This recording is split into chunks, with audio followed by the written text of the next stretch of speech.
Ya, shalom, selamat malam saudara sekalian. Puji Tuhan, kita akan kembali berjumpa dengan Keynote of Life, the series. Saudara, kita kemarin sudah bicara tentang bahwa successful depend on relationship and relationship depend on character. The key of success is character. Saudara, karena berhasil tidak ditentukan oleh pangkat, jabatan, gelar, saudara kasih, pengetahuan, kerja keras, tetapi oleh attitude atau sikap dan karakter yang baik, saudara. Haleluya. Dan hari ini kita mau belajar sebagaimana Roh Kudus sedang memimpin kita untuk menjadi serupa dengan Kristus dan mendapatkan karakter-karakter yang baik. Salah satu buah Roh Kudus yaitu efek dari bergaul dengan Roh Kudus.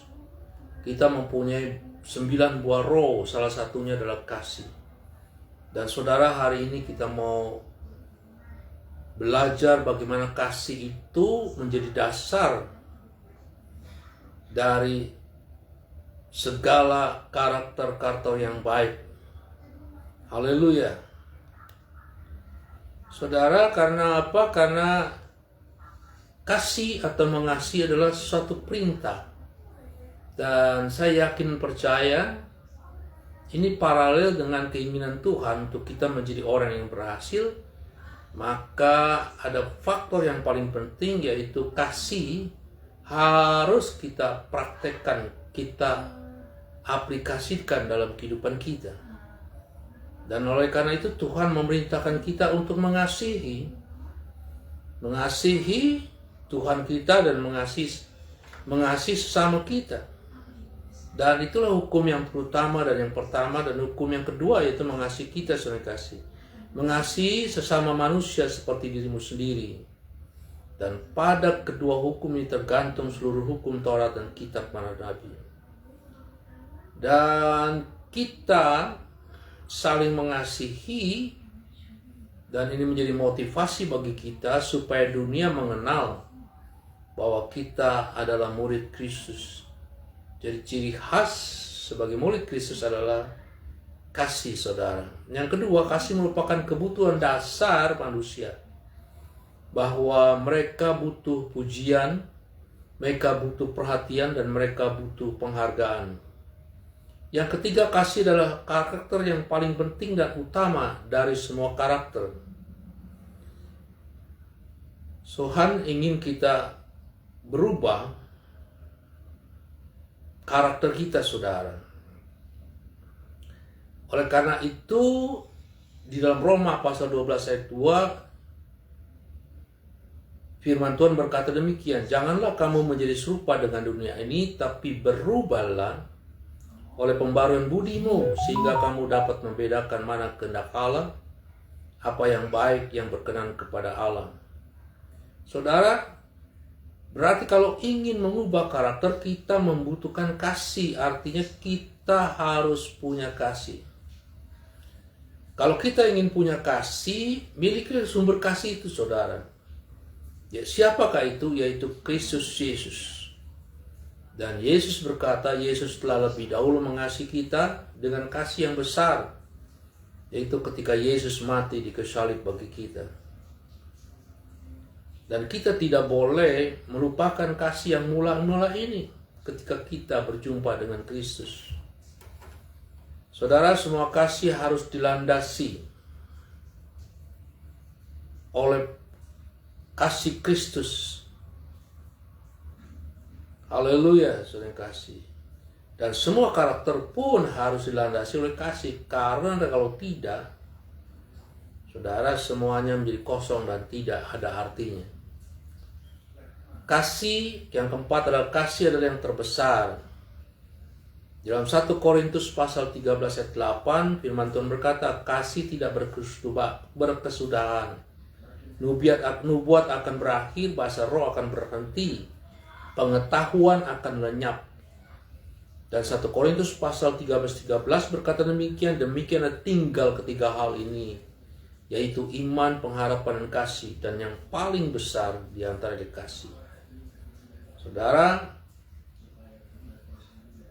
di dalam Korintus pasal 1:13 sangat dijelaskan bagi kita saat itu, pada saat ini saudara yang kasih, katanya sekalipun kita dapat berkata-kata dengan semua bahasa manusia, bahkan bahasa malaikat, tapi kalau kita tidak punya kasih, sama dengan gong yang berkumandang dan canang yang mericing. Bahkan kalaupun kita mempunyai banyak karunia untuk bernubuat dan untuk mengetahui segala rahasia, memiliki segala pengetahuan, dan sekalipun memiliki iman yang sempurna untuk membedakan gunung, tetapi jika kita tidak punya kasih, sama sekali tidak berguna. Dan sekalipun kita dapat membagi-bagikan segala sesuatu yang ada pada kita, bahkan menyerahkan tubuh kita untuk dibakar, tetapi jika tidak mempunyai kasih, sedikit pun tidak ada faedahnya bagi kita. Saudara, dengan penjelasan tersebut di atas, kita punya keyakinan bahwa prinsip-prinsip dasar yang dapat mengubah karakter-karakter yang baik adalah kasih. Kasih adalah yang paling utama. Itulah sebabnya Yesus datang untuk memberikan kasih itu kepada kita. Saudara, bagaimana kita sekarang belajar mengenal apa saja yang dikeluarkan, karakter-karakter yang baik yang dikeluarkan melalui prinsip dari kasih ini? Saudara bisa baca dalam 1 Korintus pasal 13 ayat 4-7. Mari kita lihat satu persatu, saudara. Firman Tuhan berkata, kasih itu sabar. Berarti, saudara yang kasih, orang tersebut mempunyai ketekunan karena kesabarannya, gigih pun karena kesabarannya, dan berani bertahan di tengah ketidakberuntungan dan masalah yang dihadapi karena sabar. Dalam keadaan sakit dan terluka, justru orang yang sabar menghasilkan sukacita dan tetap percaya sesuatu yang baik datangnya dari Tuhan. Haleluya. Dengan demikian, saudara, kita bisa belajar karakter apakah yang ditimbulkan dari kasih yang sabar itu. Saudara, yang pertama, orang yang sabar pasti punya daya tahan yang kuat. Ya, sabar. Orang yang sabar pasti mengampuni. Orang yang sabar pasti juga setia. Haleluya. Orang yang sabar tetap bersukacita. Ia punya iman yang tidak keras, tapi lentur. Punya iman, saya kasih, tidak keras tapi lentur. Artinya orang demikian adalah tidak mudah tergores, apalagi pecah ketika mengalami benturan, karena dia lentur, saudara. Yang kedua, firman Tuhan berkata demikian, karena kasih itu murah hati, berarti mempunyai self motivation to give, saudara yang kasih. Dia selalu mempunyai motivasi dalam dirinya untuk memberi, atau sangat mudah untuk memberi daripada menerima. Orang demikian tidak punya niat untuk mengambil, apalagi mengambil yang bukan haknya, atau yang menjadi bagian dari hak orang lain. Orang ini akan fokus kepada kebutuhan orang lain dibandingkan dengan kesalahan orang lain tersebut. Saudara, orang tersebut akan mencari jalan untuk berguna dan hidupnya dinyatakan dengan kebaikan-kebaikan. Saudara, dari kasih yang murah hati ini, saudara, akan keluar, timbul karakter-karakter. Yang pertama, saudara, orang ini pasti kreatif. Karena dia berusaha untuk menjadi orang yang berguna, bahkan di tengah-tengah kekurangannya. Lalu dia mulai berpikir bagaimanakah caranya dalam kekurangannya. Saudara, dia dapat memberi. Orang ini pasti orang yang kreatif. Bukan hanya kreatif, karena dia murah hati, maka dia adalah orang yang lapang dada. Orang yang toleran, saudara kasih. Yang jelas pasti murah hati. Siap sedia, saudara, punya welas kasih dan punya kepekaan. Haleluya. Dia menjadi orang inisiator dalam segala hal, punya inisiatif atau prakarsa untuk melakukan sesuatu yang baik. Dan orang ini pasti lemah lembut. Wow, ini karakter-karakter yang saya yakin dan percaya yang akan menjadi membentuk kita, membuat pribadi yang disukai oleh setiap orang, sehingga kita punya relationship yang baik dengan orang lain, dan itulah yang mendukung orang tersebut akan sukses dalam kehidupannya, dan yang pasti Tuhan disenangkan. Yang ketiga, saudara kasih itu tidak cemburu, berarti tidak punya keinginan yang membara untuk memiliki kepunyaan orang lain. Haleluya. Miliknya tidak dijadikan berhala. Kepuasan dan kekayaannya adalah hubungan yang intim dengan Tuhan. Haleluya.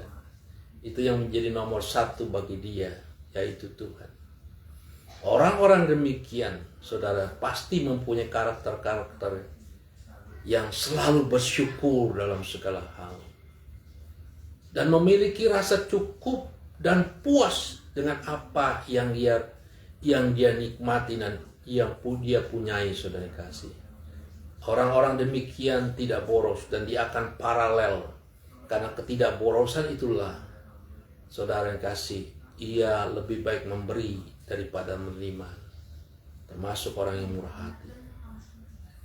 Rasa aman, punya rasa aman, saudara kasih, dan banyak akal.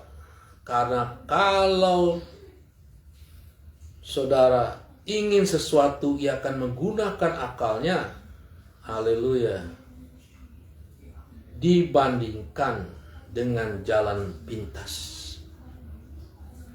Puji Tuhan. Yang keempat, saudara kasih, kasih tidak memegahkan diri. Berarti ia tidak bangga atas kemampuan dan prestasinya. Wow, luar biasa, saudara. Ini orang yang rendah hati, saudara. Kasih tidak membanggakan diri. Tidak mencari jalan untuk promosi diri. Apalagi menjadi orang yang sangat ambisi. Atau mencari pujian sebagai hiasan bibir atau retorika belaka. Saudara, orang-orang yang ada di dalam kasih yang tidak memegahkan diri ini, pasti karakternya terbentuk orangnya rela dan ikhlas. Sungguh-sungguh dalam melakukan segala sesuatu dengan sepenuh hati. Orang ini pasti lemah lembut dan punya rasa hormat kepada orang lain. Tidak memandang rendah orang lain, saudara. Yang kelima, saudara kasih, kasih tidak sombong. Berarti orang tersebut tidak minta penghargaan yang berlebih-lebihan atau menganggap diri sendiri lebih penting daripada orang lain. Haleluya. Atau memandang rendah orang lain. Orang yang tidak sombong pasti melakukan hal seperti itu. Dan dia punya sifat karakter yang terbentuk, yaitu berbudi luhur, menyukakan hati, saudara, ramah, dan tentunya rendah hati. Dan orang pasti menyukai orang-orang demikian. Saudara, yang keenam, saudara kasih tidak melakukan yang tidak sopan. Berarti tidak suka bergaya atau jual tampang dengan atraktif mencari perhatian, caper saudara. Bahkan bisa menimbulkan keinginan sensual pada orang lain. Orang yang punya kasih yang tidak melakukan yang tidak sopan tidak akan melakukan hal seperti itu. Bahkan dia menjaga supaya tidak ada efek-efek seperti itu terjadi dalam hidupnya. Tidak melakukan yang tidak senonoh dan memalukan. Punya kebiasaan-kebiasaan baik. Karakter yang terbentuk dari kasih yang tidak melakukan yang tidak sopan, yaitu dia punya penguasaan diri. Orangnya bijaksana dan pasti pula karena kebijaksanaan itu ia diawali karena ia mempunyai wawasan yang sangat luas dan bertanggung jawab atas setiap tindakan dan perkataannya. Haleluya. Saudara yang ketujuh, saya kasih. Kasih tidak mencari keuntungan diri sendiri. Puji Tuhan. Sulit sekali untuk mencari orang-orang yang demikian, saudara. Tetapi itulah yang diminta oleh firman Tuhan dalam 1 Korintus pasal 13 ini. Orang yang demikian tidak fokus pada diri sendiri, tapi kepada kebutuhan orang lain. Ia menyerahkan dirinya untuk kepentingan orang lain. Orang demikian, karakternya akan terbentuk. Dia menjadi orang yang sangat ramah, dapat dipercaya dan dapat diandalkan. Karena dia tidak mencari keuntungan diri sendiri. Dia siap untuk menolong orang lain dan dapat diandalkan. Yang kedelapan, saudara kasih. Kasih tidak pemarah, berarti tidak mudah diprovokasi, apalagi diadu domba. Tidak murah marah, tidak jengkel atau dongkol, saudara kasih. Ia tipe orang yang senantiasa meredakan kemarahan.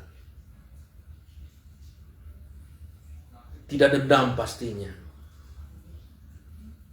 Dan karakter yang menyertai orang demikian, ia menaruh kehormatan di atas segala-galanya. Ya, hati-hati dalam setiap bertindak. Orang yang disiplin tepat waktu, tertib, dan punya penguasaan diri. Puji Tuhan, saudara kasih. Yang kesembilan, kasih tidak menyimpan kesalahan orang lain. Berarti orang tersebut tidak pernah berpikir tentang yang jahat kepada orang lain. Menjaga hatinya, membawa setiap pikirannya kepada kapasitas, kepada ketaatan kepada Kristus. Fokusnya menjadi seperti Kristus. Orang yang tidak menyimpan kesalahan orang lain, saudara, bisa membedakan mana yang baik dan yang jahat. Dan tidak pernah merencanakan yang jahat, dan ia bisa membedakan hal itu. Tidak pula mencoba untuk menyakitkan perasaan orang lain. Saudara, orang yang punya kasih yang tidak menyimpan kesalahan orang lain, karakternya pasti terbentuk menjadi karakter yang taat. Dia cermat dan teliti dalam segala hal. Karena dia berpikir sebelum bertindak. Dia pasti cerdas. Karena dia sering menggunakan itu dalam kehidupannya. Ia tajam berpikir. Haleluya.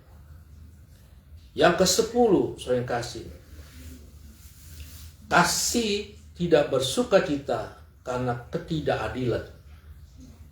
Berarti ia berduka cita jika hukum tidak ditegakkan.